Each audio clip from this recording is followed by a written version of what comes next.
बिस्मिल्लाहिर्रहमानिर्रहीम। अस्सलामु अलैकुम वरहमतुल्लाहि वबरकातुहू। दोस्तों, बहुत ही प्यारी बात बताने जा रही हूँ। पसंद आए तो लाइक शेयर एंड सब्सक्राइब ज़रूर कीजिएगा। दोस्तों, अल्लाह ताला 3 चीज़ों से बहुत खुश होता है। अगर आप इन 3 चीज़ों पे अमल करेंगे तो इंशाअल्लाह ताला अल्लाह आपसे हमेशा खुश रहेंगे। अल्लाह ताला ने फरमाया है कि जो अल्लाह ताला की रस्सी को मजबूती से पकड़ता है और अल्लाह ताला के साथ शिर्क नहीं करता है, अल्लाह ताला के साथ किसी और को शरीक नहीं ठहराता, सिर्फ़ और सिर्फ अल्लाह की यकता इबादत करता है, तो अल्लाह ताला उस इंसान को बहुत पसंद फरमाते हैं।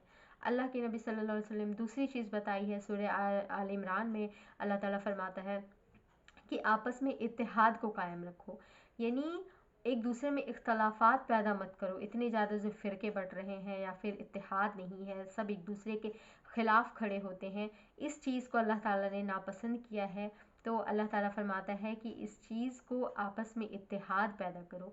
अल्लाह के नबी सल्लल्लाहु अलैहि वसल्लम ने तीसरी बात बताई है कि अल्लाह ताला फरमाता है कि आपस में झगड़े और जो मन मुटाव हो जाते हैं, वो सारी चीज़ों से बचा करो, क्योंकि बाज़ दफ़ा जो ये मन मुटाव चीज़ें होती।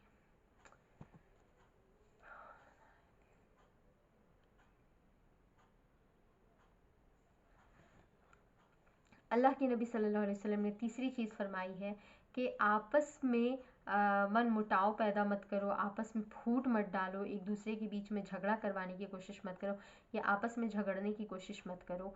तो अल्लाह के नबी सल्लल्लाहु अलैहि वसल्लम ने ये 3 प्यारी बातें बताई हैं। हम सबको कोशिश करनी चाहिए कि हम 3 प्यारी बातों पे अमल करें। अल्लाह ताला के साथ किसी को शरीक नहीं ठहराना चाहिए कि अल्लाह ही एक इबादत के लायक है और उन्हीं से मदद मांगनी चाहिए। जब हम उनकी इबादत करते हैं तो उन्हीं से मदद मांगेंगे इंशाअल्लाह। वीडियो पसंद आए तो लाइक शेयर एंड सब्सक्राइब ज़रूर कीजिएगा। अस्सलामु अलैकुम वरहमतुल्लाहि वबरकातुहू।